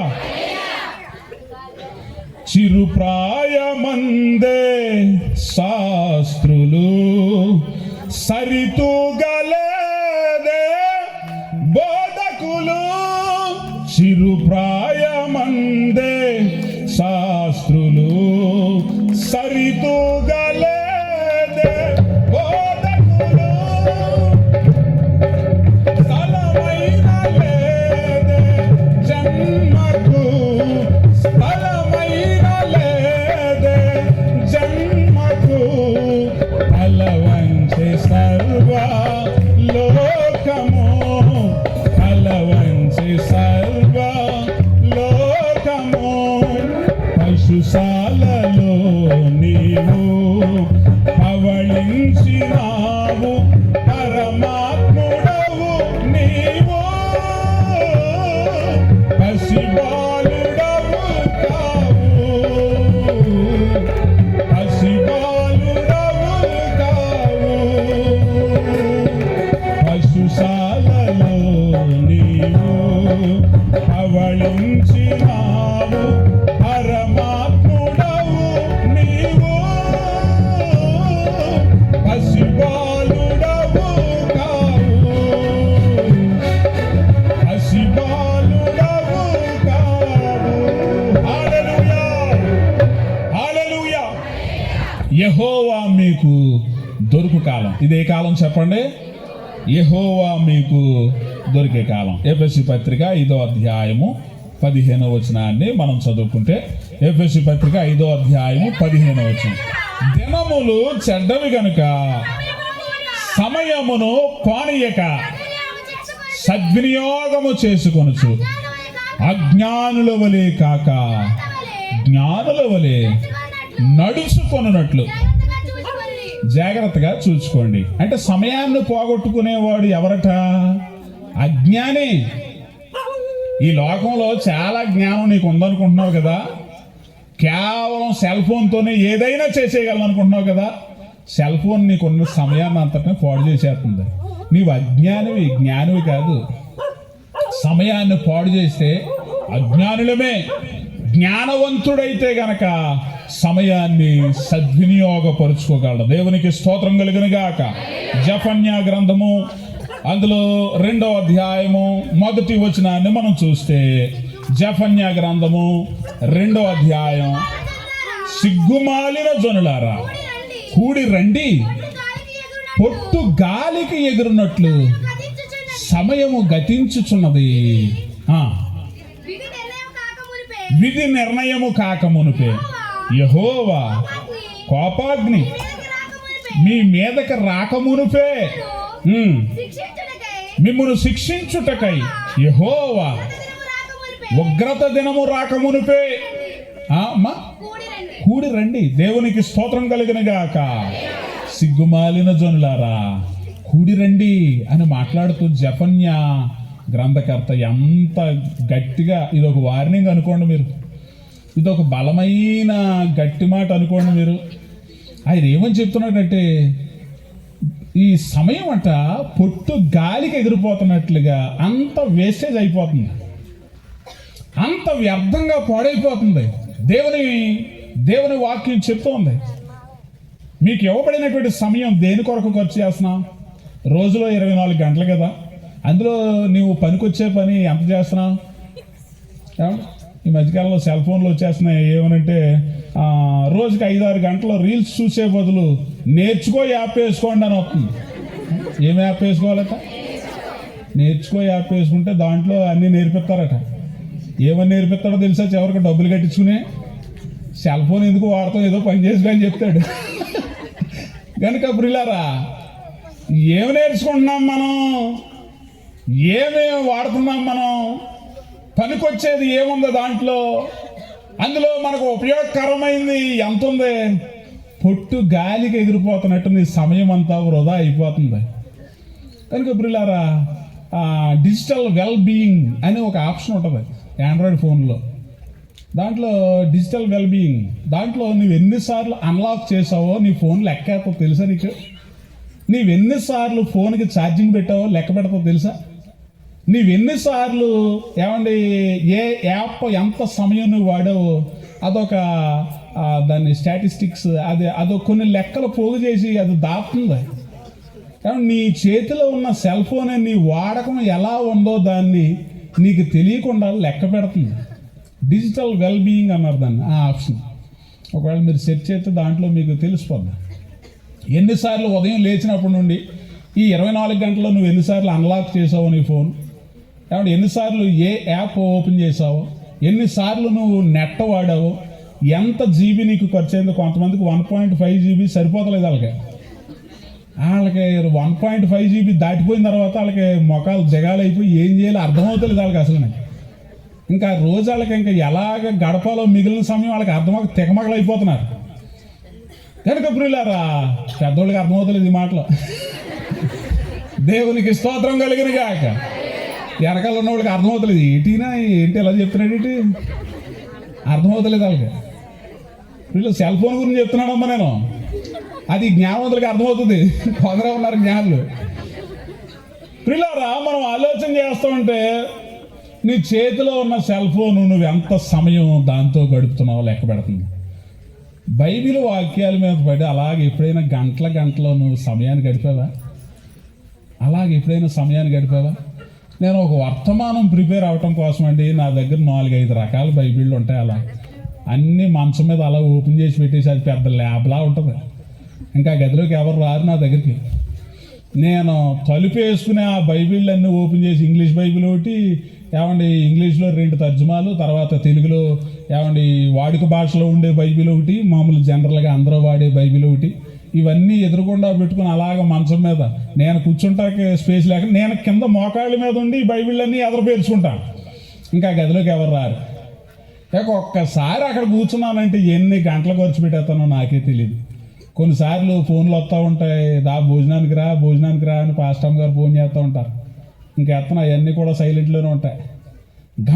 గంటల సమయాన్ని బైబిల్తో గడిపిన తర్వాత ప్రభు చిన్న మాట నేర్పిస్తాడు. ఆ మాట పట్టుకుని ఆ సభకి వెళ్ళిపోతాం. దేవునికి స్తోత్రం కలిగిన గాక. ఇన్ని గంటల సమయాన్ని గడిపిన తర్వాత ఒక్క చిన్న అమూల్యమైనటువంటి మాట ఒకటి దొరుకుతుంది. అదే ఆ రోజు ప్రసంగం అవుతుంది. కనుక ప్రియులారా, మీరు ఎంత సమయం ప్రభుతో గడుపుతున్నారు? నిద్రపోతున్న వాళ్ళు అందరూ దేవునికి స్తోత్రం చెప్పండి. అమ్మ బాబు, చాలా మట్టుకు అలర్ట్గానే ఉన్నారు. చాలా అదే మెయింటైన్ చేయండి. అలాగే చివరి వరకు ఇంకో గంటన్నర ప్రసంగం ఉంది, మరి అది కూడా దేవునికి స్తోత్రం కలిగిన గాక. హల్లెలూయా. కాలముల గురించి మనం నేర్చుకుంటున్నాం. యెహోవా మీకు దొరుకు కాలం, ఆయన దొరకని కాలం ఒకటి రాబోతుందట. సముద్రం ఈ తట్టు నుండి ఆ తట్టు వరకు ప్రజలు ప్రయాణం చేస్తారు, కానీ అది వారికి దొరకదు. దేవునికి స్తోత్రం కలిగిన గాక. అపోస్తుల కార్యాలు 3వ అధ్యాయం 1వ వచనం. అపోస్తుల కార్యాలు 3వ అధ్యాయం 1వ వచనాన్ని మనం చదువుకుందాం. దాదాపు పగలు 3 గంటలకు ప్రార్థనా కాలమున పేతురును యోహానును దేవాలయమునకు ఎక్కి వెళ్ళుచుండగా పుట్టినది మొదలుకొని కుంటివాడైన ఒక మనుష్యుడు మోసుకొని పోబడుచుండెను. దేవునికి స్తోత్రం కలిగిన గాక. ఇది 3వ అధ్యాయం 1వ వచనంలో ఉన్నటువంటి ప్రార్థనా కాలం. ఇదే అపోస్తుల కార్యాల్లో 10వ అధ్యాయానికి వస్తే 10వ అధ్యాయానికి అక్కడ కూడా 3వ వచనం ఒకసారి చదువుతారమ్మా. పగలు ఇంచుమించు 3 గంటల వేళ దేవుని దూత 2వ వచనం నుండి చదవండి. అతడు తన ఇంటి వారందరితో కూడా దేవుని యందు భయభక్తులు గలవాడై ఉండి ప్రజలకు బహుధర్మము చేయుచు ఎల్లప్పుడు దేవునికి ప్రార్థన చేయువాడు. పగలు ఇంచుమించు 3 గంటల వేళ దేవుని దూత అతని యొద్దకు వచ్చి, ఇతడు ప్రార్థన చేసే అలవాటు ఉంది. ఎప్పుడు ఇతను చెప్తున్నటువంటి సమయం ఎప్పుడంటే పగలు ఇంచుమించు 3 గంటలకే. ఏమండి, ఇందాక 3వ అధ్యాయంలో మనం చదువుకున్న ప్రకారం వారికి కూడా ఏమండి ప్రార్థనా సమయం ఎప్పుడట? పగలు 3 గంటలకే. ఇక్కడ కనబడుతున్నటువంటి భక్తులకి పగలు 3 గంటలకే ప్రార్థనా సమయం. ఈ ప్రార్థనా సమయంలో వారు ప్రార్థనా సమయాన్ని ప్రార్థనకు వినియోగించడం వలన వారి జీవితాల్లో అద్భుతాలు చూశారు. వారి వలన ఇతరులు స్వస్థపరచబడ్డారు. ఇప్పుడు నీ ప్రార్థనా సమయం ఏది? నీ ప్రార్థనా కాలం ఎప్పుడు? నీకు ఒక కాలం ఉందా? నీకు ఒక సమయం ఉందా? ప్రార్థన చేసుకునే సమయం ఉందా? కొంతమంది అంటారు, ఏమంటే ప్రార్థన ఎప్పుడు చేసినా ప్రభు వింటాడు కదా. వింటాడు. లోకంలో అన్నిటికీ నీకు ఫిక్స్డ్ టైం ఉందా? ప్రభుకి ఫిక్స్డ్ టైం లేదా? ప్రార్థన చేసుకోవడానికి నీకు ఒక సరైనటువంటి సమయం లేదా? వంట ఎప్పుడు పడితే అప్పుడు చేస్తారా అండి? అమ్మా, వంట ఎప్పుడు పడితే అప్పుడు చేస్తారా? బట్టలు ఉతకడం ఎప్పుడు పడితే అప్పుడు ఉతుకుతారా? ఇప్పుడు ఉతుకుతారా? ఎవరన్నా పోనీ ఇప్పుడు ఉతుకుతారా? దానికి ఒక సమయం ఉంది. క్యారేజ్ ఎప్పుడు పడితే అప్పుడు పెడతారా? స్కూల్కి ఎప్పుడు పడితే అప్పుడు వెళ్తారా? పనికి డ్యూటీలకి ఎప్పుడు పడితే అప్పుడు వెళ్తారా? నిర్దిష్టమైన సమయం దానికి ఉంది. నువ్వు ప్రార్థన చేసుకునే సమయం నీకు ఉందా? ఆ సమయం నీకు నీ ఇంటి వారికి అందరికీ తెలవాలండి. దేవునికి స్తోత్రం కలిగిన గాక. మా ఇంటి వెనకాల చంటమ్మ అని ఒక మామ ఉంటుంది. చంటమ్మ, నేను ఇలాగ మీటింగ్లకి వెళ్ళి ఎప్పుడో అర్ధరాత్రి 12ంటికి 12:30కి 1 గంటకి 1 గంటన్నర 2 ఆ సమయానికి కూడా నేను ఇంటికి వెళ్ళేటప్పటికి ఆ ఇంట్లో నుండి మా అమ్మకి నిద్రటక రాత్రి అంతా అలా ప్రార్థన చేస్తూ ఉండేది ఒకప్పుడు. ఇప్పుడు వాళ్ళ కూతుళ్ళు ఇద్దరు ఏం చేశారంటే, ఒక్కరిదాని ఏముంటావు ఆ చేను పక్కన ఇల్లు అని చెప్పి చిన్న టీవీ కొనిచ్చారండి. ఇప్పుడు ప్రార్థన అయిపోయి రాత్రి అంతా టీవీ వినబడుతుంది ఆ ఇంట్లోంచి. ప్రార్థన అయిపోయిందే కా, ప్రార్థనా కాలం అయిపోయిందే కదా. ఇప్పుడు ఏం వినబడుతుందో తెలుసా? ఆ ఇంట్లోంచి టీవీ శబ్దం వినబడుతుంది. నీతిమంతుల గుడారముల్లో నుండి ఏం వినబడుతుందట? ఇప్పుడు ఆ సునాదాలు పోయినాయి. ఇప్పుడు ఇలాంటివి వచ్చేసింది. కనుక ఏమంటే కుటుంబం ఆశీర్వాదకరంగా ఉండాలంటే ప్రార్థన మన ఇంట్లో నుండి వినబడాలి. ఏమంటే మా సంఘ సహోదరి కమల కుమారి అని ఒక ఆమె ఉంటుంది. ఆమెకి ఏమంటే చిన్న పూరి గుడిసె, చిన్నిల్లు. ఆ ఇంట్లోనికి మనం ఎవరం వెళ్ళలేము. అంత కిందకు వంగి ఆ ఇంట్లోకి వెళ్ళాలన్నమాట. ఆ ఇంట్లో ఎవరైనా ఉన్నారో లేదో మాట శబ్దాన్ని బట్టి తప్ప ఎవరో లోపలికి వెళ్ళి చూడలేరు, అంత కిందకు ఉంటుంది. ఆ మామ ఎప్పుడు చూసినా సరే ప్రార్థన ప్రార్థన ప్రార్థన. దేవునికి స్తోత్రం కలిగిన గాక. భక్తులకి వారికి నిర్దిష్టమైన సమయం ఒకటి ఉంది, ఫిక్స్డ్ టైం ఒకటి ఉంది, పర్టికులర్ టైం ఒకటి వారు మెయింటైన్ చేస్తున్నారు. నీ జీవితంలో ప్రార్థనకి సమయం ఉందా? ప్రార్థనకి ఎప్పుడైతే నీవు సమయాన్ని ఇస్తావో అద్భుతాలు ఆటోమేటిక్గా నీ వెనకాలే అవి వస్తాయి. నీ జీవితంలోనికి అవన్నీ కూడా వచ్చి ప్రాప్తిస్తాయి. ప్రార్థనకు సమయం లేకుండా అద్భుతాల కోసమే కేవలం నువ్వు ఎదురు చూస్తుంటే కనుక చూడటం అనవసరం, అవి నీ జీవితంలోనికి రావు. ప్రార్థన ఉన్న చోట మాత్రమే అద్భుతాలు జరుగుతాయి. దేవునికి స్తోత్రం కలిగిన గాక. హల్లెలూయా. పగలు ఇంచుమించు 3 గంటల గట వీరు ప్రార్థనా సమయం. పేతురు, యోహాన్లు, ఏమండి ఇక కొర్నేలి, వీరందరికీ కూడా ప్రార్థనా సమయం 3 గంటలకే. ఈ భక్తులిద్దరు ఇప్పుడు దేవాలయంలోనికి వెళ్ళిపోతున్నారు. పుట్టినది మొదలుకొని కుంటివాడై ఏమండి ఎవరో ఒకరు మోసుకొని వచ్చి ఆ దేవాలయపు మెట్ల దగ్గర కూర్చోబెట్టేస్తున్నారు. ఏమంటే ప్రతిరోజు ఎంతో మంది భక్తులు వస్తున్నారు, వెళ్తున్నారు. అయితే ఈ భక్తులిద్దరూ వచ్చేటప్పటికి వీళ్ళ వస్త్రధారణ చాలా బాగుంది. ఏమంటే వీళ్ళ దగ్గర ఏమైనా దొరుకుతుందేమో అని చెప్పి ఆసక్తితో చూస్తున్నారు. అప్పుడు వీరు అంటున్నారు, ఏమనో తెలుసా, మా తట్టు తేరి చూడండి అని చెప్పేటప్పటికి ఇంకా ఏమైనా దొరుకుతాయని ఆసక్తితో ఎదురు చూస్తుంటే ఏమండి ప్రభు నామమును బట్టి ఆ వ్యక్తిని బాగు చేసేశారు. దేవునికి స్తోత్రం కలిగిన గాక. హల్లెలూయా. మీ ప్రార్థన ప్రభు వినాలంటే ఏలియాకి కూడా ఒక ప్రత్యేకమైనటువంటి సమయం ఉంది. బయలు ప్రవక్తలు 450 మంది, ఆషారాదేవి ప్రవక్తలు ఇంకొక 400 మంది, 850 మంది ఒక పక్క, జీవము కలిగినటువంటి ప్రభు ప్రవక్త ఒక్కడే మిగులున్నాడట. శేషించి ఉన్నాను అంటాడు. ఆ శేషించి ఉన్నటువంటి ప్రవక్త ఒక్కడు ఒకవైపు, ఇప్పుడు 850 మంది ఇటువైపు, ఇంకొక పక్క మాత్రం కేవలం దైవజనుడు ఒక్కడే. దేవునికి స్తోత్రం కలిగినగా. ఉదయం నుండి సాయంత్రం వరకు అగ్ని దిగి రావాలని బోల్డ్ అంత పనులు చేశారు. వారు ఎన్నో చేశారు. గొంతులు వేశారట, డప్పులు వాయించారట, కేకలు వేశారట, అరిచారట. చివరిలో వారు చేసింది ఏంటో తెలుసా?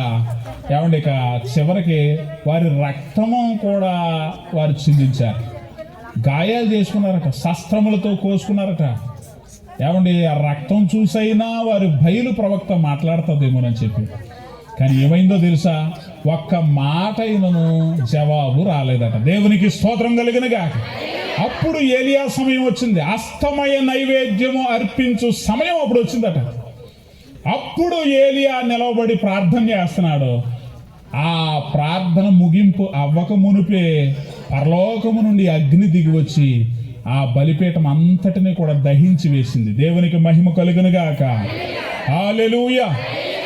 గనుక ప్రియులారా, ప్రార్థనా సమయం నీ జీవితంలో ఉంటే, ప్రత్యేకించి ప్రార్థనా సమయం నీకుంటే గనక నీ జీవితాల్లో అద్భుతాలు చూస్తావు. సమస్య ఏదైనా కానివ్వండి, ఏ సమస్య అయినా కానివ్వండి, ఆ సమస్యను పట్టుకొచ్చి ప్రభు పాదాల దగ్గర ఆ సమయంలో పడేయాలి. అలాగా నీ సమయం, ప్రార్థనా సమయంలో ప్రత్యేకించి సమస్యలన్నీ పట్టుకొచ్చి ప్రభు పాదాల దగ్గర పెట్టేయాలి.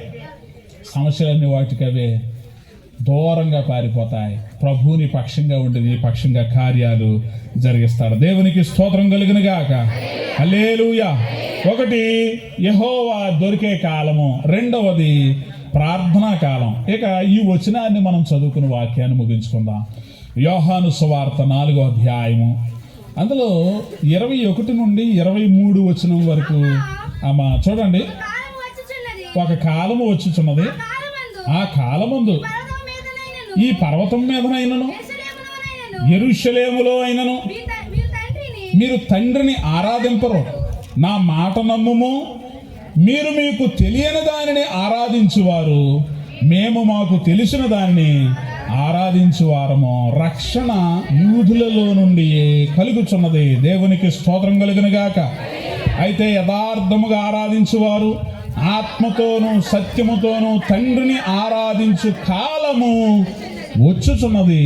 అది ఇప్పుడే వచ్చేసింది. దేవునికి స్తోత్రం కలుగునుగాక. హల్లెలూయా. అది ఇప్పుడును వచ్చేయున్నది. యథార్థముగా తండ్రిని ఆరాధించే కాలము, ఆత్మతోనూ సత్యముతోనూ ఆరాధించేటువంటి కాలం. ఈ కాలాలు 3 మీరు జ్ఞాపకం పెట్టుకోండి. ఒకటి యెహోవా మీకు దొరుకు కాలం, రెండవది ఏ కాలం అంట? ప్రార్థనా కాలం. మూడవది ఏంటంటే దేవుని ఆత్మతోనూ సత్యముతోనూ ఆరాధించే కాలం.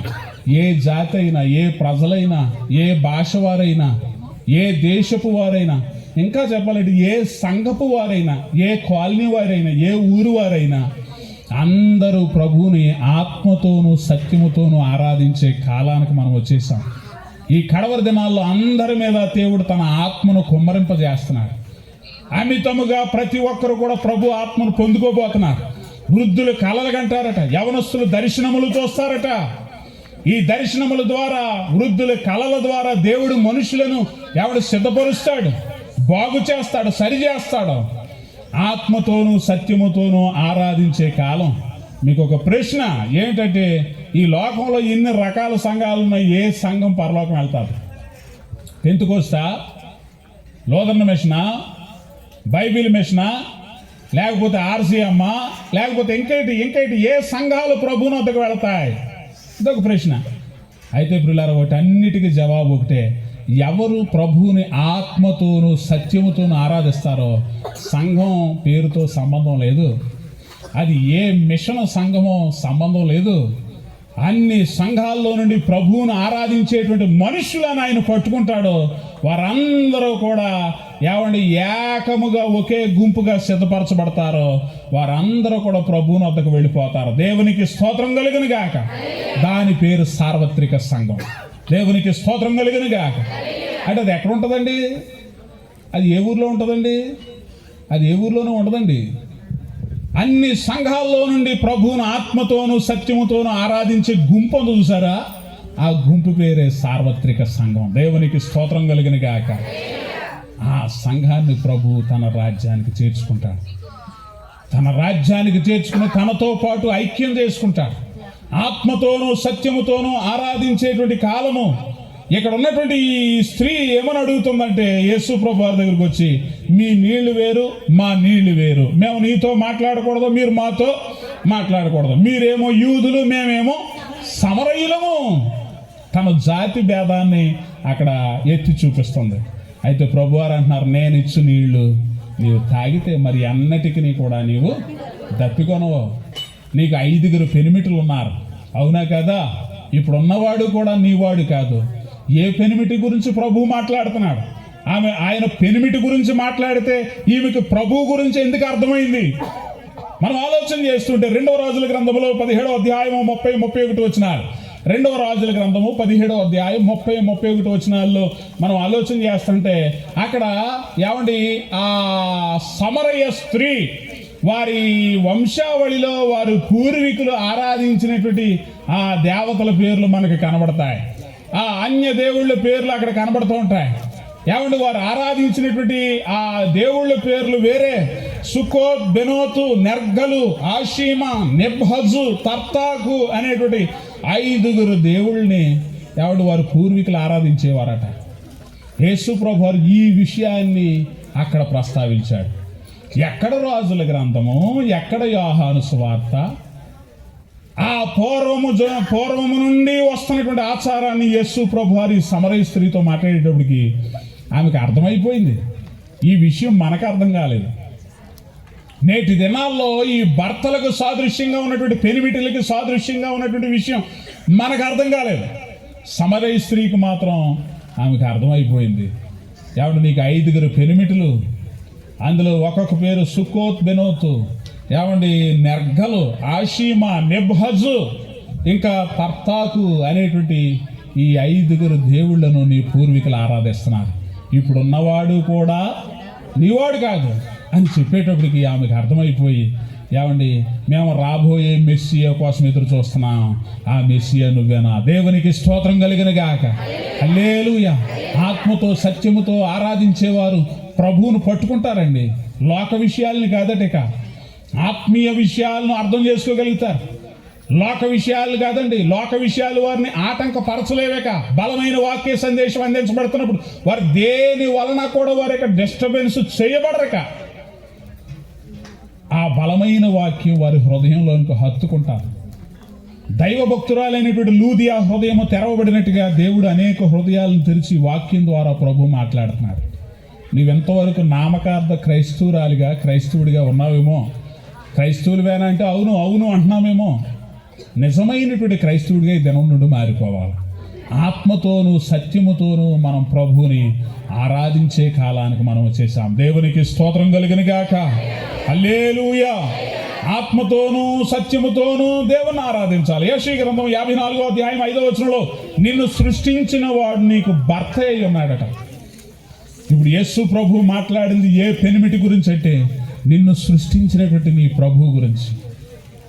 ఏ దేవుడు నిన్ను సృష్టించాడు? నీ బాల్య దినములేందే నీ సృష్టికర్తను నీవు స్మరణకు తెచ్చుకో. నీ బాల్య దినములంటే చంటి పిల్లప్పుడా, సండే స్కూల్ టైమా? కాదు కాదు కాదు. నీకు అన్నీ బాగున్నాయి కదా, ఆరోగ్యంగా ఉన్నావు కదా, ఇదే నీ బాల్య దినము, ఇదే నీకు అసలైన దినం, ఇదే రక్షణ దినము, ఇదే అనుకూల సమయం. ఈ సమయంలో ప్రభువుని వద్దకు వచ్చేయాలని ప్రభు వాక్యాలు బలముగా నిన్ను హెచ్చరిస్తున్నాయి. దేవునికి స్తోత్రం కలుగును గాక. హల్లెలూయా. నిర్గమకాండంలో ఆజ్ఞల్లో ఒక ఆజ్ఞ 20వ అధ్యాయము 3-4 వచనాల్లో నేను తప్ప వేరొక దేవుడు నీకు ఉండకూడదు. పైన ఆకాశం అందే కానీ కింద భూమి అందే కానీ భూమి కింద ఉండు నేల ఎందుకు మరి దేని రూపాన్ని కూడా నీవు ఏర్పాటు చేసుకోకూడదు.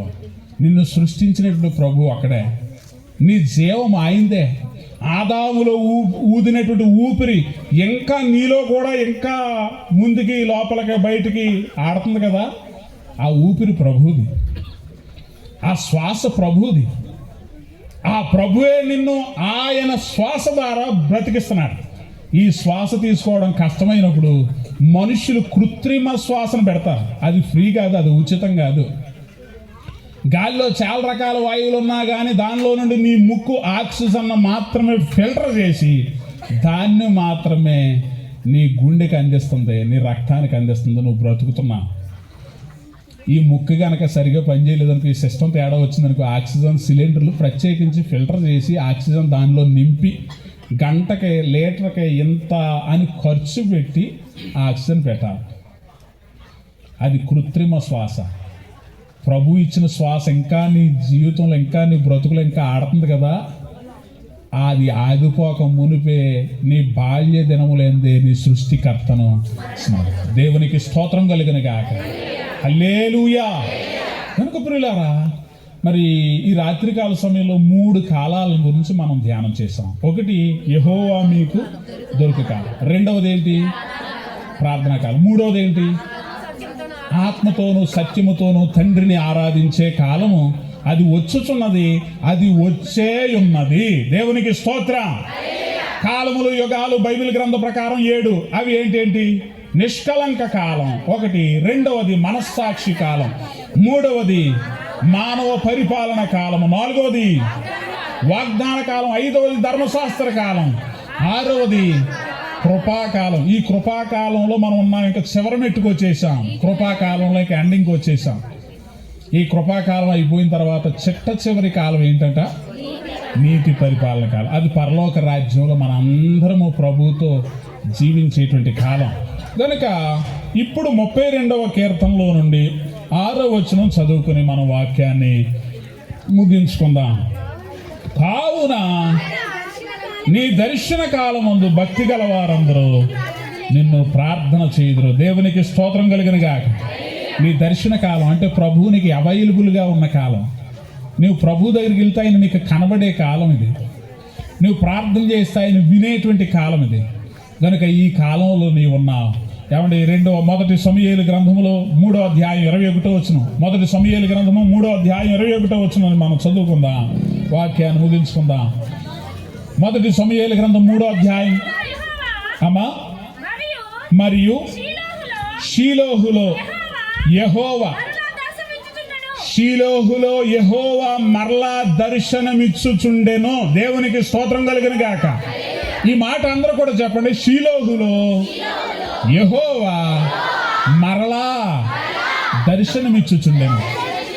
ఏ షీలోహు? ఏమండి సమూయేలు, ఏమండి పర్లేదు. సమూయేలు ఏమండి, తన తల్లి హన్న తీసుకుని వెళ్ళి ఇచ్చేసినటువంటి షీలోహు దేవుని మందిరం. ఈ కాలంలో ఈ షీలోహు దేవుని మందిరం ఇప్పుడు నువ్వు వెళుచున్నటువంటి మందిరమే. నువ్వు నిలవబడినటువంటి చోటే ఈ సభే షీలోహు. ఈ షీలోహులో దేవుడు మరలా దర్శనమిచ్చుచున్నాడట. ఈ దర్శనాన్ని నువ్వు పొందుకుని ప్రార్థన చేస్తే నువ్వు రక్షించబడతావు. ఆ దినమున యెహోవా నామమును బట్టి ప్రార్థన చేయి వారందరూ కూడా రక్షింపబడుదురు. కాబట్టి ఈ కాలంలో నీవు ఉన్నావు, ఈ కృపాకాలంలో నీవు ఉన్నావు. కృపాకాలం ముగింపు కాకమునుపే నువ్వు ప్రార్థన చేస్తే నువ్వు రక్షించబడతావు. కాబట్టి మనలందరినీ కూడా ప్రభు అలాగ రక్షించి కాపాడి దీవించునుగాక. రండి రండి యేసుని యొద్దకు రమ్మనుచున్నాడు. రండి రండి యేసుని యొద్దకు రమ్మనుచున్నాడు. ప్రయాసపడి భారము మోయువారలు ప్రయాసపడి ప్రభుని చెంతకు పరుగెడి వేగము. చపలబడాలి అందరూ కూడా. రండి రండి యేసుని యొద్దకు రమ్మనుచున్నాడు. రండి రండి యేసుని యొద్దకు. యేసుని పిలుపు, యేసుని పిలుపు వినియు ఇంకా యోచింపారేలా. యేసుని పిలుపు వినియు ఇంకా యోచింపారేలా. అవనిలో అగచాట పాలైన, అవనిలో అగచాట దొరకదు శాంతి ఆత్మకు ఇలలో దొరకదు శాంతి. రండి రండి యేసుని యొద్దకు రమ్మనుచున్నాడు. కరువు రణము మరణము చూచి మనసు మార్చరేలా. కరువు రణము మరణము చూచి మనసు మార్చరేలా.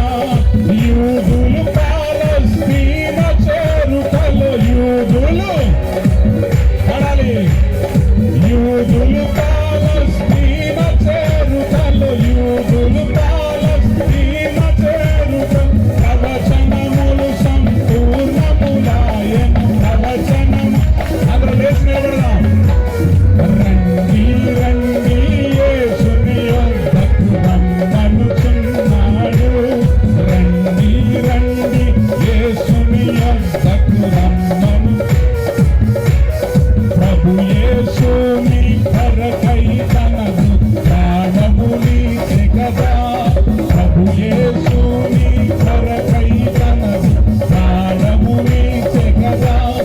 సిలువలో రక్తము చిందించియును. సిలువలో పడాలి అందరూ. సిలువలో రక్తము చిందించియును. సిలువలో రక్తము బలియాయను. ధనుడు మనకై ధనుడు మనకై. రండి రండి యేసుని యొద్దకు రమ్మనుచున్నాడు. రండి రండి యేసుని యొద్దకు. నేనే మార్గము, నేనే మార్గము, నేనే సత్యము, నేనే జీవమును. నేనే మార్గము, నేనే సత్యం, నేనే జీవమును. నేనే కాకింకెవ్వరు లేరని. నేనే కాకింకెవ్వరు లేరని ఎంచి చెప్పిన యేసుని యొద్దకు ఎంచి చెప్పిన. రండి రండి యేసుని యొద్దకు రమ్మను. చప్పట్లు కొడుతూ గట్టిగా స్వరమిది. రండి రండి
దయచేసి ఒక్క 2 నిమిషాలు కూర్చుందాం.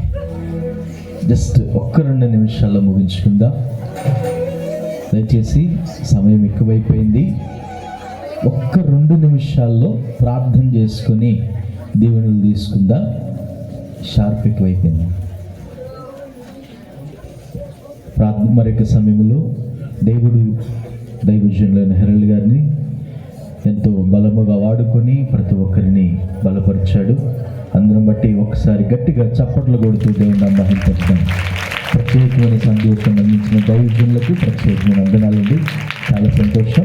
మరొక సమయంలో మన మధ్యలో ఉన్న సహోదరులు తేజ బ్రదర్ గారు వచ్చి చిన్న ఓట్ ఆఫ్ థ్యాంక్స్ తెలియజేస్తారు. తర్వాత ప్రార్థనతో మనము ఈ కూడికను ముగించుకుందాం. ఈ అర్హత యోగ్యత లేని నన్ను ఈ విధంగా నిలబెట్టిన దేవాదేవునికి వందనాలండి. మీ అందరూ కూడా ప్రభువైన యేసుక్రీస్తు పేరట మీకు అందరూ వందనాలు చెల్లిస్తున్నాను. మొదటిగా మీటింగ్ పెట్టాలనే ఆలోచన కలిగినప్పుడు నా భార్యతో నేను మాట్లాడినప్పుడు ఆ విషయానికి నాకు ఎంతగానో సపోర్ట్ చేసిందండి. యాక్చువల్గా అమ్మాయి ఒకవేళ మీటింగ్ లేదు ఏమీ లేదని ఉంటే కనుక ఈరోజు ఇది జరిగేది కాదు. కానీ నాకు సహకరించే భార్యనికి ఇచ్చిన దేవునికి అంత మహిమ చెల్లిస్తున్నాను. తర్వాత ఇది ఇంచుమించుగా సెప్టెంబర్ నెల నుంచి ఈ విషయాన్ని గురించి మేము ప్రార్థిస్తున్నాం. రోజులు పెరిగే కొలది ప్రార్థన సమయం పెరిగిపోతుంది.